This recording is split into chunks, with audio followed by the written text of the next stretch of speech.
During the last decades and years, I realized that a successful transition to democracy from an old totalitarian system of dictatorship is only if we face the truth of our own past.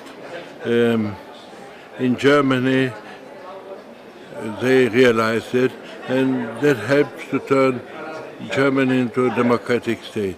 We in the Czech Republic, in Slovakia, started this process later, but we realized really that it is impossible to establish a stable democracy without finding out the truth, sometimes very sad truth, about our own past, what we did, what members of our nation did, which crimes were committed in the last decades.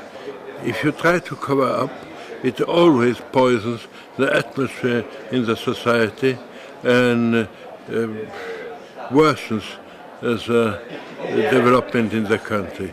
Thanks God, there are institutions in Bratislava, in Warsaw and Prague now who really try to face the truth and publish everything what was done and committed in the past.